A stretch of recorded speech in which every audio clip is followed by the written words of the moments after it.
My name's Jason Carl. I'm the creative director for Scare Kingdom Scream Park, which is produced by Atmosfear Entertainment Group, which I set up 11 years ago after seeing the business model for scare entertainment in America and deciding with my business partner to migrate the format, the style of entertainment, to the UK market. And we've been doing that now for 11 years.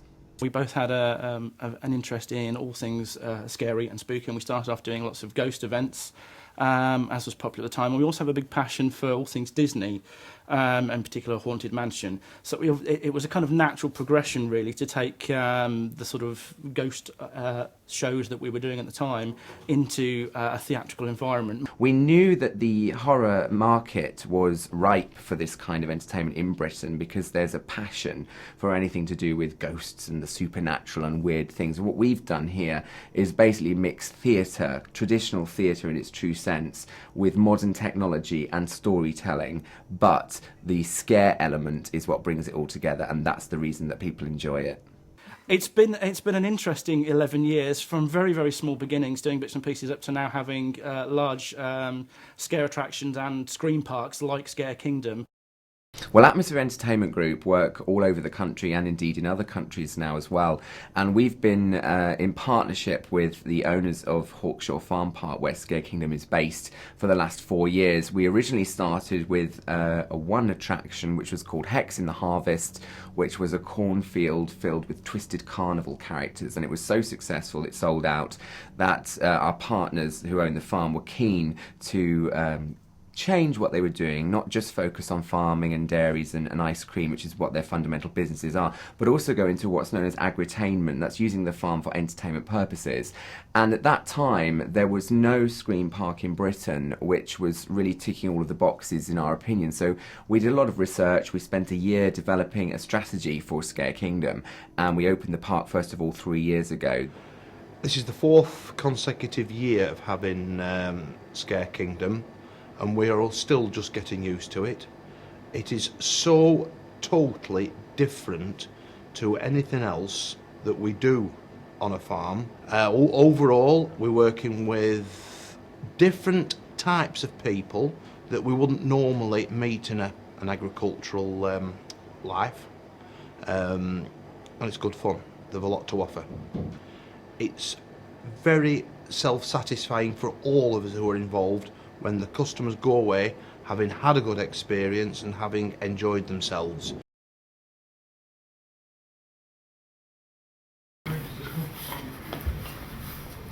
Please don't.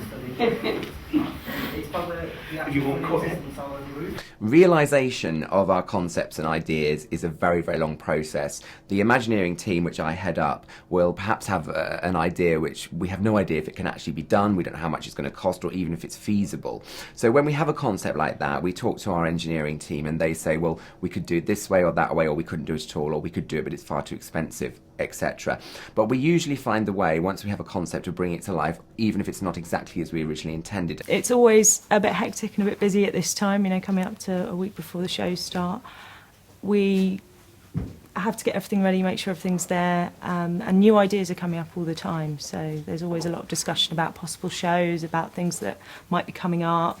So it's, yeah, constant chitter-chatter about new things, new ideas, what would be scary. So yeah, it's constant involvement throughout the year. Well, Atmosfear Entertainment Group is a band of lots of different people, everything from creative designers, lighting people, technical, show writers, composers, every kind of theatrical discipline that you can imagine. A lot of the people who work with us are from television and film backgrounds, including myself, a lot from theatre, and we spend all year creating attractions, and we work usually a year and a half in advance. So at this point now, in October 2011, we already know what all next year's attractions are at Scare Kingdom and indeed in other parks that we're creating next year.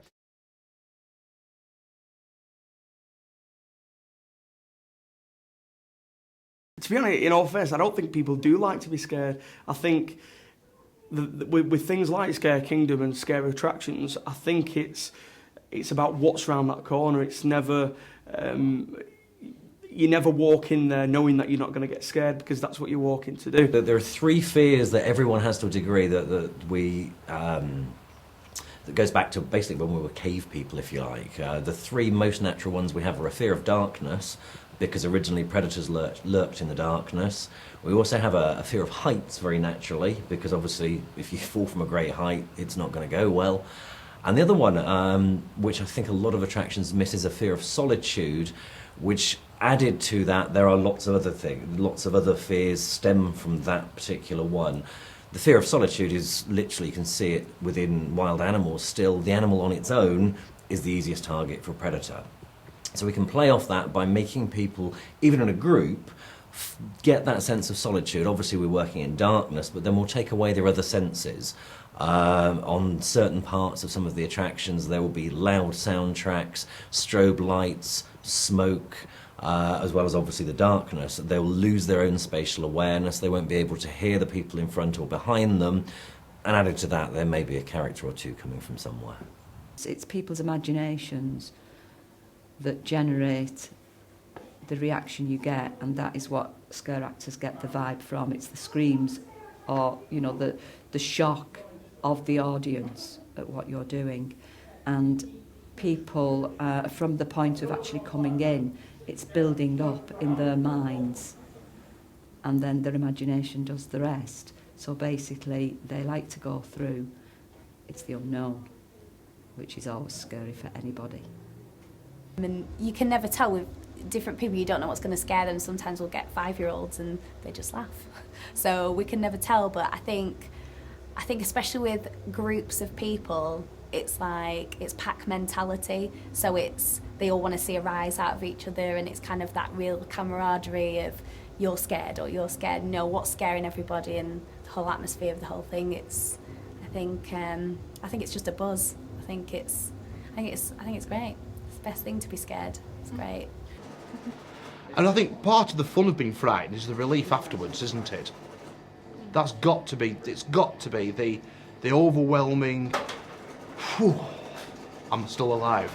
A different type of scare, if you like, would be going on a roller coaster at a theme park. And even though it's scary, it's going to great heights or going upside down or going fast, you know that you've got a safety harness on, and you know that if someone fell out of the roller coaster yesterday, it wouldn't be open. And that controlled environment, there are lots of different ways that people enjoy it. First of all, very naturally, your body will pump adrenaline. Some people find that to be a bit of a high, hence you get adrenaline junkies that will look for different things to challenge that. It's an unknown thing, and when you venture into these shows, you really don't know what's going to happen. And the surprises and the scares and it's so spontaneous and you can't predict them. I think it's something that, the adrenaline throws through your body, which makes you feel energised and great. And I think something like this is safe scaring. So you can come along, be scared out your wits, but you walk out laughing at the end of it because it's exciting, it's fun, and yeah, it's safe, it's good fun. And I think people thrive on a bit of fear in their lives. With Atmosfear and Scare Kingdom, what makes us different to most is we're not about just somebody in a mask leaping out and saying boo. We generally get people who are experienced actors, we put them through the Scream School, but we script near enough everything. Even the shows that are a bit boo scare will have a backstory, so the members of the public, the guests that come round, will buy into it more. We try to get to the point where they're walking through a live set of a horror show, if you like. They're becoming immersed in the experience, which I think you do more so with these backstories, a story with a beginning, a middle and an end, than you do on some of the very random ones where it's, what's going to jump out at me this year. So, yeah, I think that sets us apart from most, if not all, other attractions in the UK. We do storytelling, so there's always a narrative with a story, and there's always a lighter side to it. Just like a roller coaster, there's an upside and there's a downside. So there's bits of humour injected, and then just when you think you're safe and you're enjoying yourself, we'll hit you with a scare. So there are many different ways that we can scare people, but we like to vary the way that we do that. If you walk into an attraction which is nice and bright, you don't get that element of fear. So that's why we use lighting and sound to make the attractions a little bit more scary and a bit more fearful. Things like I mentioned before about using the right system, the right PA system for the right track. So if the track's like I said before, like in Bloodbath, it's quite a heart pulsating track. I think you need more bass than anything else. Also like lighting as well, you'll never see like a white light, it's all quite dingy and dark lighting, which kind of lights the way you're supposed to go, but on the opposite as well, doesn't give too much light, so you don't see too much or things that you don't or not meant to see. Invading the personal space, getting close to people, they don't like that. Also, when you're going through the attractions, anything that is unexpected, if they can see an actor, then they sort of steel themselves for something going to happen. If it's not obvious, if the actor is either hiding or disguised in some way, or it's very dark, that is the best way to get them. It's prying on people's basic fears. You know, I know a lot of people who have fears of clowns, for example, for something that's happened to them in their childhoods. So it's things that they've had from small that stay with you, and uncomfortable situations that creates the fear. So we put them in situations you wouldn't be comfortable in. I mean, walking into a blood-soaked room is not something anyone would choose to do. We do it in a safe way, and obviously that creates the fear inside. The jump scares always work. We have unpredicted scares which are dotted through all the attractions, which nobody ever seems to predict that are going to happen. Stick to the path! You don't want to get lost now, do you? Stick to the path! Unique to Scare Kingdom is the additional scare tactics, which is the use of smell and the use of visual effects. So it's been very well run through before and researched to see what causes fear in people, what adds to fear. So it's not just a case of someone jumping out and that's it and they jump back in. It's getting up close to people, invading their personal space, the unpredictability of the whole thing, and the ambience which is created, which is the sounds that we use, the soundtracks, the smells, the visuals, the props are detailed really well, and just the layout of the whole thing, and it all comes together. Well, in Scare Kingdom we have a lot of effects to actually get people terrified and shaking. Some of them are from lighting effects, smoke effects, but like I say, the best thing you can have is actors, and our actors are always on top form. We do auditions every year to try and get the best actors that we can find in the country, and trust me, we have some fantastic ones this year, and I think that definitely plays the biggest role in trying to get people terrified in there.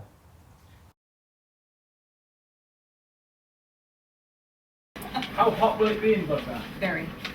It'll get sweaty. You're going to get sweaty. Hot. Yeah, you do not want thermals on. Okay, well, you're going to get even more sweaty. He seems to quite like the idea. Scream School started out as initially a relatively short half-day to one-day workshop, if you like, that all our cast would go through at some point when they first joined one of our productions. This year, for the first time, we opened it to the public, so they can actually pay to go to a specific Scream School day. They get a certificate at the end of it, which means that then they will be able to use that. A, they would never have to audition for one of our attractions, and B, we're very well known in this industry, and so it would help them get a part with a different attraction. The content of Scream School itself is a mixture of different things. It's everything from how to move with a very good spatial awareness, so that you can get very close to guests, very close to other cast members, but not physically touch them. So you can actually get very close in a threatening way, but never physically touch them. In addition to that, how to move like different types of characters, different types of monsters, different voice control work so that they don't damage their voices, because there's lots of shouting and screaming. As well as that, we teach them within their character roles, if you like, the different types of characters and the different types of scares that there are, and how to work in different environments, because some people will be outside, some people will be inside in darkened rooms with strobe lighting and loud music. We also teach them what it is that scares people and how to have that extra edge that we tend to have with our attractions that build up that fear level through a mixture of different things, playing on people's very natural fears and phobias, and also designing our shows in such a way that the person's imagination will build the apprehension as well.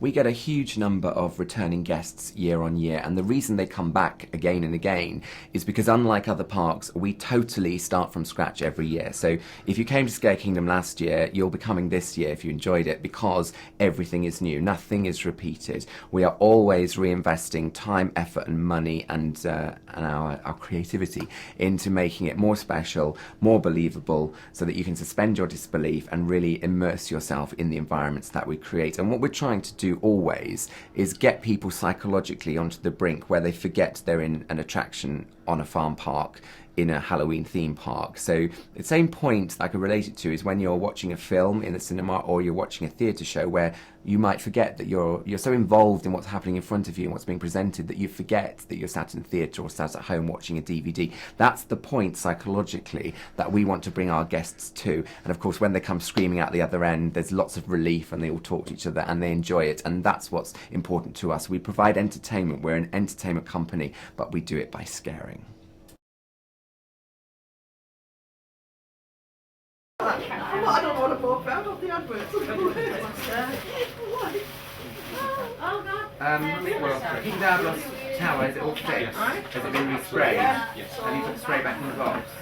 No. Where did you put it?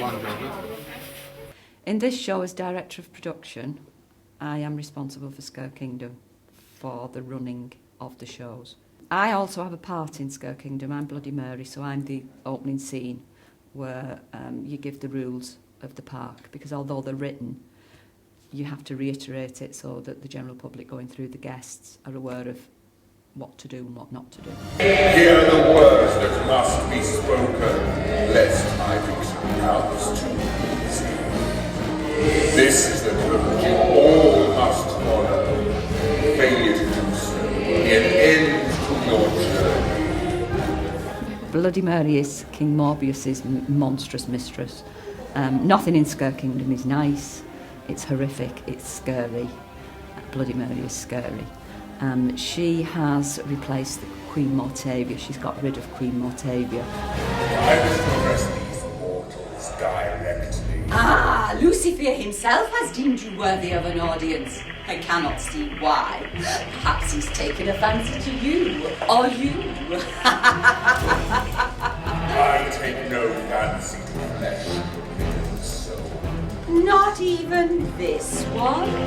Especially not that one. Worn out and barely alive. And now the story is, it's the nightmares and dreams of King Morbius that come to life in Scare Kingdom.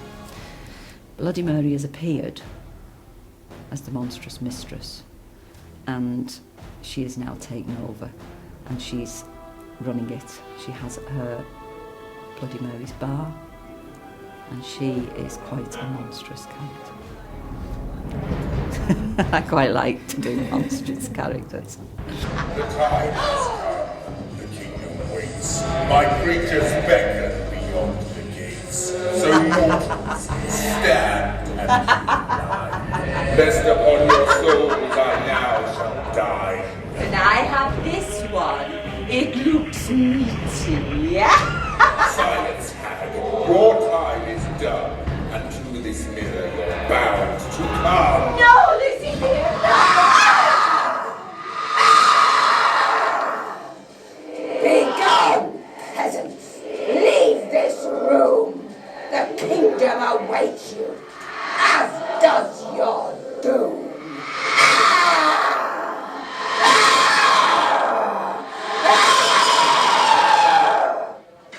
Last year we had 3 attractions. This year we have 4 big attractions during the night. We also have an attraction during the day. Now that's on top of the midway entertainments, which include a fright fair, which is Dodgems, Waltzer, Ghost Train, those kind of things, roaming street theatre characters. The main attractions this year, we have one set in a bayou, set in Louisiana, with a voodoo theme, which is a theme we haven't used before. So our story there includes elements of characters from history, who are real characters, mixed in with characters that we've created, and a fictional storyline, which is based on a voodoo legend. Please, approach the bayou with respect for the ancient Loire, the powerful spirits of the voodoo tradition. Follow me? It's a walk-through attraction, so initially they will meet an initial character played by myself who will describe where they are and set the scene for them, and then obviously they'll walk through and meet a multitude of characters, including one of our costumes, which is a life-size voodoo doll. Comes with extra large needles, and they'll be scared merrily along the way. Lots of fear, and outside obviously it makes it a bit more wary than being inside a box, because you don't know what's out there, you don't know what might come through the space, because there's no walls to keep it protected inside, so it adds a different side of fear to it. I am Mari-Lii, a member of Haitian voodoo, and you have arrived at a place surrounded by the spirits of our ancestors. It is not me you need to fear here, or them, but Delphine Lalaurie. Some say she is a serial killer. Us voodoo science, we know her to be, in fact, a Bacor. Voodoo Bayou is based, as with many of our shows, it's partially on fact and real life and partially on fiction. We try to take as many facts as we can and then throw in a huge amount of artistic license. The voodoo side of it is almost worryingly authentic this year. There's a lot of research gone into it. Some of the wording used with regard to the Loire, if you like, which are the spirits, if you like, rather than gods within voodoo. Some of that wording is actually a simplified version of the real thing, actually. So lots of research went in there. You will need all the protection of the Loire once you pass through here. And there's only one man who can open a gate that will let them through. Papa Legba. Aye, Papa Legba. Oh, Papa Legba. Auntie Papa Legba. Papa Legba! Open the gate to the Guinea! Papa Legba! Open the gate! He hears my call. Yet he is unwilling to appear this close to the bayou. You will have to go. Find Papa Legba. And I pray you do not meet Delphine on the way.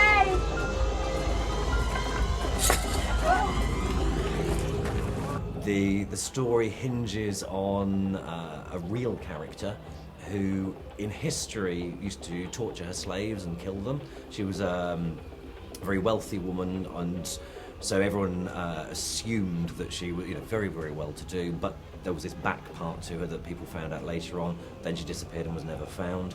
We've added a bit to it, in fact, that she was actually a serial killer, and the reason she was a serial killer is she was actually practicing human sacrifice to the spirits of voodoo. So, chilling twist.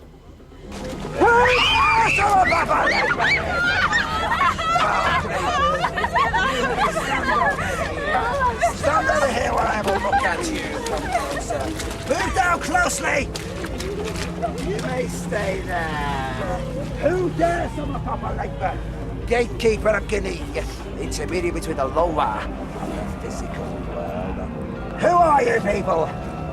You're not from these parts. I will be producing the show, so I'll be managing the actors, making sure they're arrived, make sure they know their lines and know where everyone is, and also just managing the show as it goes on. So if there's any problems, I'll be the one dealing with them, making sure everything's running smoothly, making sure that all the technical side is going okay, and keeping control of all of that.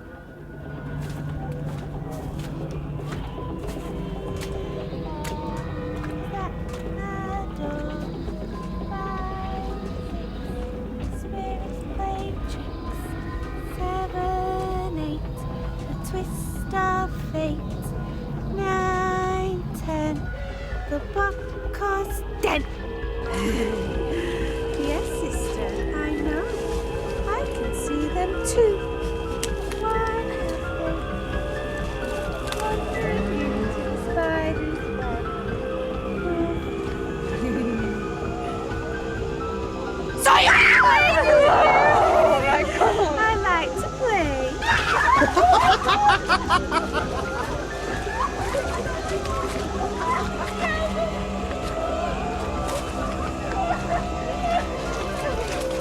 Time is running out for you! I summon thee, a barren summer day, into this mortal world. For this, my final sacrifice!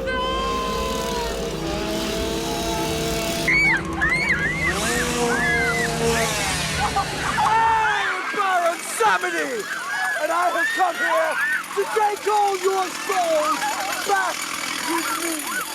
Now, I'll give you all the count of 5 to leave.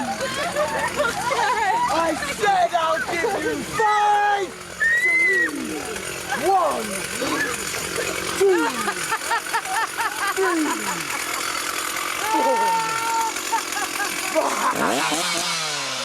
We have Day of the Dead, which is another cornfield attraction which is set outdoors, and it's based on the Mexican holiday, the Days of the Dead, which takes place every year over 3 days in Mexico and indeed other countries. So what we've done is take some Mexican legends and mixed it with Day of the Dead and brought it together as a horrifying story, a kind of twisted version, if you like. It was going to be called Dia de los Muertos, but we thought that we'd actually keep it simple for everybody and just more frightening, to be honest with you. So that one's all lit up by UV lighting inside, very colourful, very vibrant, and basically it's fantastic inside there, and the corn looks very dark as well in this UV lighting.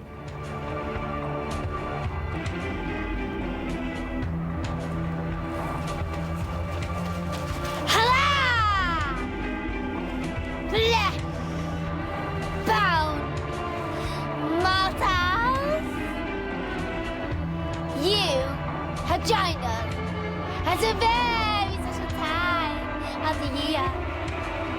Here, in old Mexico, we celebrate and venerate our dead ancestors for 3 days and nights. When the veil between your world and our world is thin, follow me quickly and do not stray from the path. The type of makeup for scare actors is totally different to anything else, any other makeup that a makeup artist would apply, because of the fact that the makeups are sort of seen in either dark situations or coloured lighting or very little lighting, and they've got to be quite blocky and harsh. Perfection doesn't translate in this sort of situation because it just looks like a mask, really.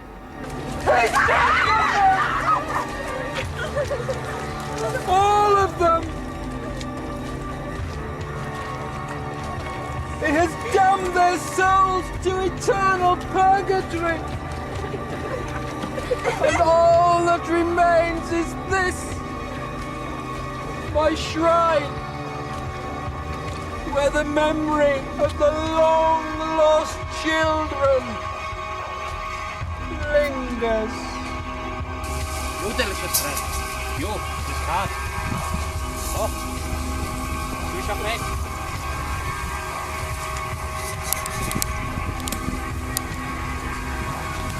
You choose the devil. You choose Diablos himself. Diablos, he's still our source. He's still yours. You leave.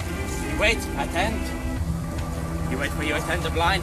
Because you must go now. Time is short. The dumb supper wait for you. Go.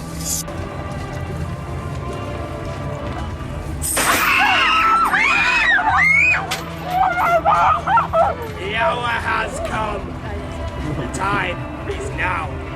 So come, join my inner circle on this, the Day of the Dead.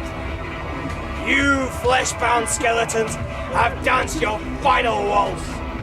Now is the time of the reckoning. I, Diablos, King of the Dead, shall reap the bounty of your souls. But you must be willing victims. So I shall count from 5. Any of you who remain will be mine for the taking.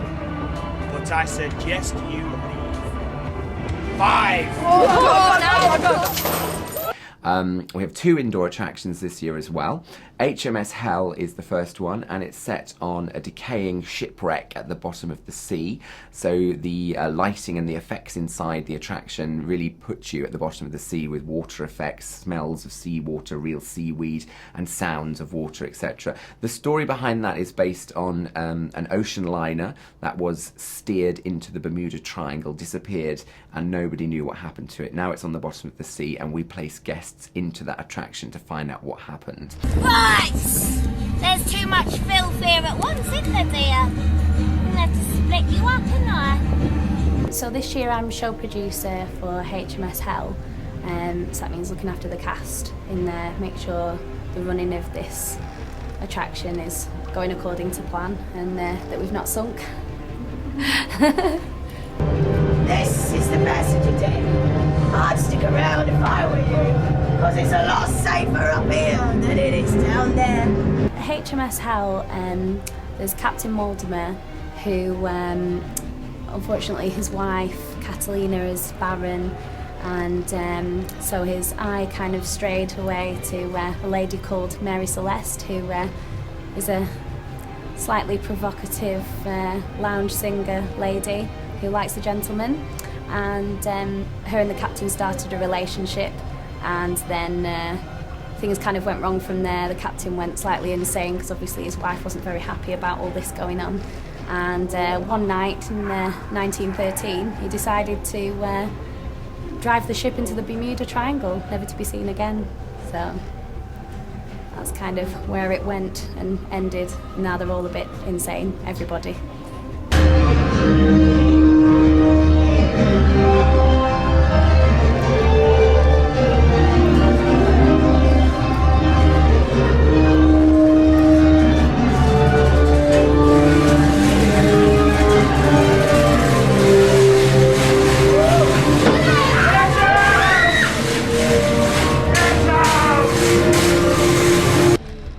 The captain and his wife, and I do all their laundry and their cooking, and well, let's just say that I find blood cleans better than lye soap. Coming in here. Nice, clean, washing, all rinsing. Your fetid stench. Get out of here, or you'll pay for that shop.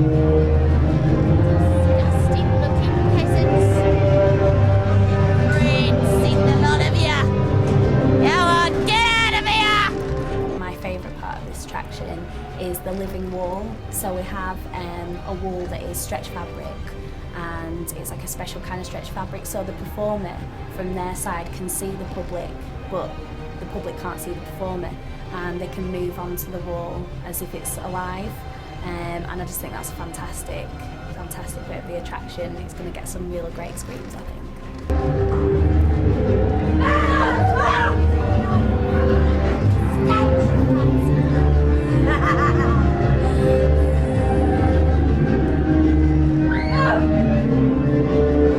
It's one of the shorter attractions at Scare Kingdom this year, but it's going to be pretty intense inside, and the theming's amazing. You feel like you're in a ship, so it's great.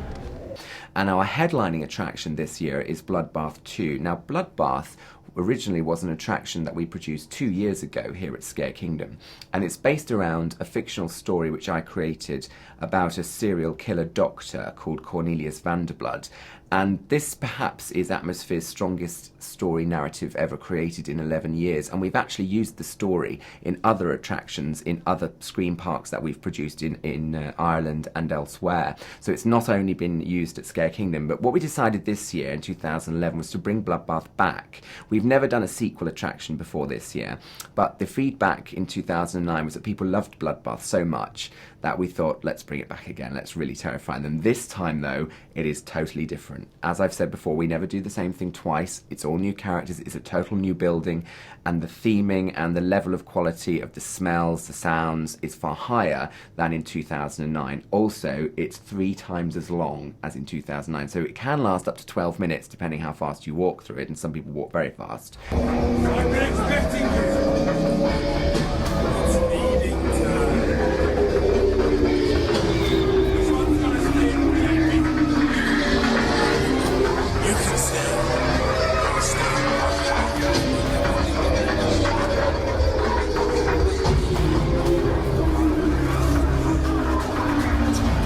My responsibility this year is to produce Bloodbath, which we are sitting in right now.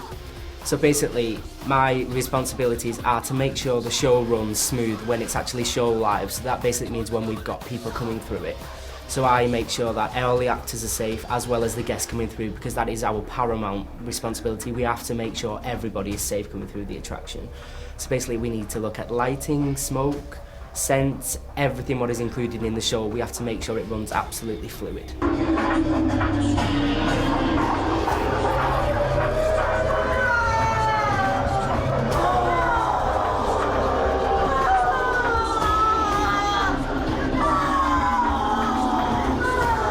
Dr. Cornelius Vanderblood escaped Gaunthill Asylum in 2009 after his bunker was actually found, and he was actually doing some horrible experiments to people.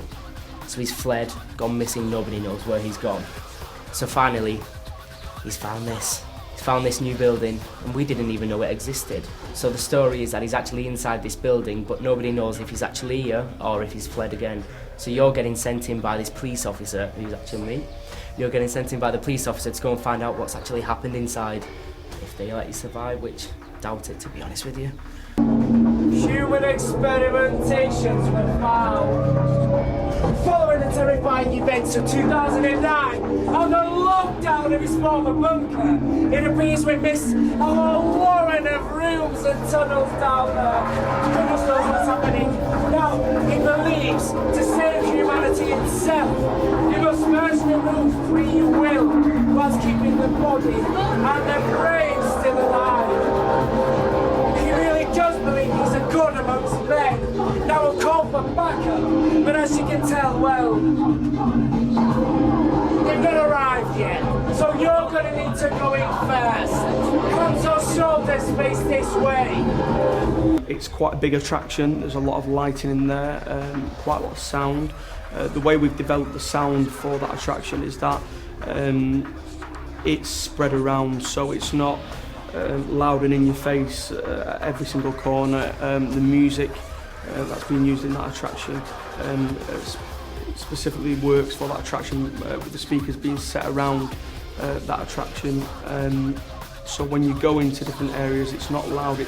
It can be quite creepy in some respects because of the level that the music's at as well. There's quite a lot of bass that we've put into Bloodbath this year because the track is quite a heart pulsing kind of track. So we want obviously visitors to feel the bass within the attraction when they're walking around there.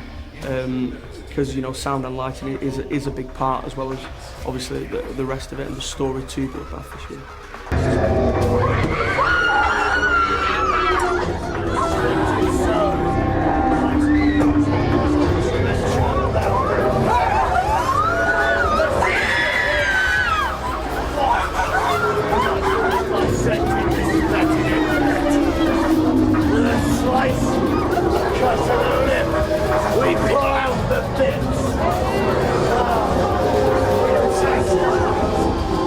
The best thing about the actors at Scare Kingdom, in one of our attractions we're actually allowed to touch people, which is fantastic for the UK. It's done quite a lot in the US, but not so much in the UK because there's a lot of health and safety things that go through it. But we train our actors in the best ways possible to try and keep them safe and the public safe. But like I said, yes, they can touch you, and that kind of breaks this comfort barrier straight away. It's okay coming up to somebody as a scare actor and just scaring them and coming very close to their face, making noises, but as soon as you touch them, your comfort barrier goes completely and you got terrified.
Was that bit in the cage at the end when they were grabbing you? Because you couldn't go scary- anywhere. I reckon the scariest bit was Oh, that guy with the chainsaw! The chainsaw. chainsaw man, yeah. I've never screamed so much. The last bit. Yeah. Where we get stuck in the cage. Was that your favourite or your least favourite bit? Both, if you get what I mean. Yeah? Scary. Really scary. Yeah. It was And when they horrible. touch you. When they touch you in the cage.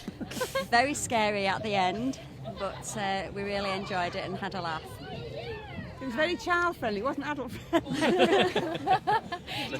You were more scared than the kids. I didn't like the grabbing of the legs. Yes. Really did enjoy it. Going round that cornfield, I were the first one and I just didn't know what to expect. It's just as frightening and you just still don't know what to expect the year after year that you come. Are you all going to be coming back next year? Yeah. So in the daytime show, it's Pink Hazel, it's Hocus Pocus is the show. Pink Hazel is my character, I'm the friendly witch. And we have all sorts of things in that attraction. We have a mirror, a live mirror that comes to life and talks to the children. So we have a live performer talking behind, they can talk to the kids. And we have a crystal ball, and the whole point of the story is we're looking for a spellcaster to bring the magic mirror to life. And so we pick children out of the audience, and the magic wand chooses one of the children. So when it chooses a child, the wand comes to life and makes music and sparkles. It's fabulous, it's great. And the set matches my hair, and it's just great. Pink Hazel, is that you? Oh, hello everyone. Pink Hazel, these are visitors. Firefang, for goodness sake, what are you playing at? Pink Hazel, you're here at last. Me and my friends have been waiting for you. Pink Hazel, why are you disguised as a pirate? I'm not disguised as a pirate, you silly dragon. I was about to find that bat's nest when it flew out with your shouting and it flew straight into my face.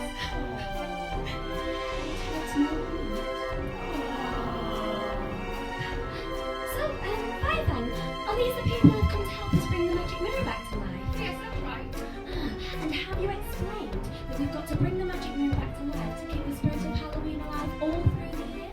Yes, I have indeed. I think it's great for Halloween because there's not really much for younger children at Halloween, so I think we're going to get a lot of interest from the daytime show, and it's very magical and nice, and it's there's some really great effects, and the children absolutely love it when the mirror starts talking to them because it's, you know, it's like, how do they know my name? So we get great reactions with that every year, so it's going to be good. Is it? Ooh, well that's extra special. You should be able to do some good magic today, shouldn't you? And you've got your own wand. Wow. Right, okay. So what was your name again, dear? Cara. So what you're going to do is you're going to hold the wand with me here, in the middle. There we go. And you're going to point it at the ceiling, okay? And you're going to repeat after me. Are you ready? Yeah? Okay. Frogs and toads and spiders too. I'm just a little scared of you. I don't think I'd mind at all if you brought me a bouncing ball.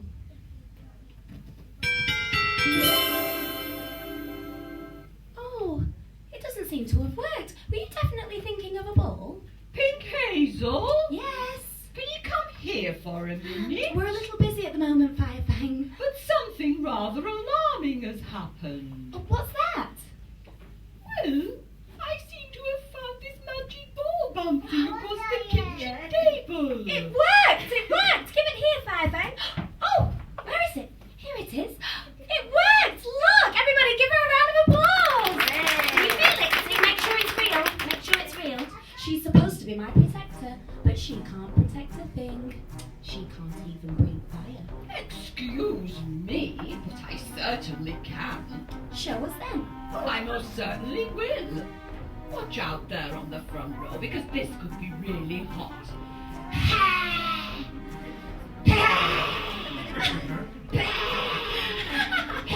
It was really good. Yeah, it was really good. Yeah.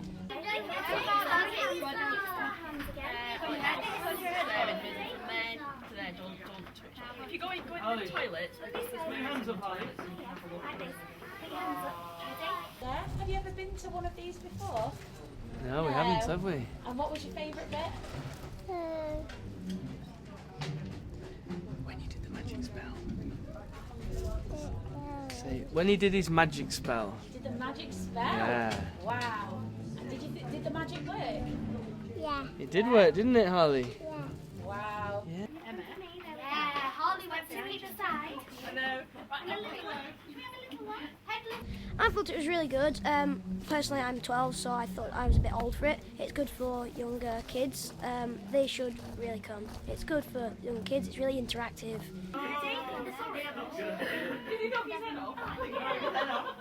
Yeah, it was brilliant. Yeah, I enjoyed it just as much, didn't I, Harley? Yeah. I don't know. I'd say you should come down and try it out. And if you don't like it, you don't have to come. But I'd say it's really good fun. And try out all the good stuff, scary stuff.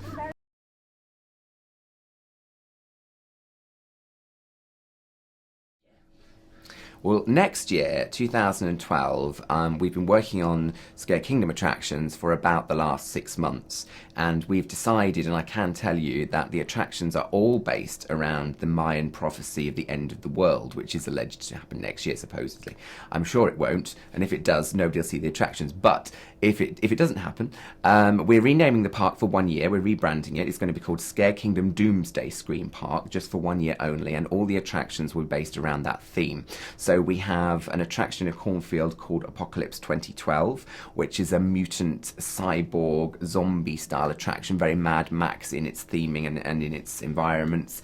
And you are basically at the point of the end of the world and what's happening, and people are mutating and becoming abominations and horrible things like that. The second attraction in a cornfield is called Ragnarok, which is an old word, Celtic word for the end of the world, and the attraction is based around all the gods from different religions and pantheons fighting for supremacy at the end of the world. So we have iconic gods from different religions fighting to be in control of the world before it ends. Then we have Frightanic, Ship of Screams. Next year is the 100th centenary of the Titanic sinking, so we have another ship-themed attraction similar to this year's but totally different in its concept and in its appearance, Frightanic. So there'll be characters from the real history of the Titanic, and you'll experience the sinking of the Titanic as you're on board. And then we have Bloodbath 3 Resurrection. We're bringing Bloodbath back again, but it will all be totally different from this year, and we have an entire new storyline where Vanderblood's son, Victor Vanderblood, has been born, and that's all I can tell you about that. It's like a little family. Real good place to work, some really nice people to get on with. Everybody gets on, even though obviously Halloween is one time a year. Throughout the year, you know, we have social gatherings and we go on days out and things like that. So it's kind of like a little community. It's very busy. It's very fun. A lot of hard work, but everybody's so involved and passionate about what they do, and we all believe in Scare Kingdom and everything it's about, which is scaring people, fun, it's different. There's nothing like these shows. Every year it's new scripts, it's new shows every year. So we find that that's great for getting people to come back every year to visit our shows because it's different all the time. We have people who've been coming year on year just to see what's different, how we can push the boundaries further, how we can, you know, come up with different storylines, different characters. We're looking forward to next year already, and we haven't even done this year, and that's how it goes. We are very enthusiastic about what we do. It grows year on year. We know that in America, Halloween is their second biggest festival after Christmas. We look at what we do here and we see a very, I was going to say a bright future, but for a scare attraction, probably a very dark future. But we see a good future for us.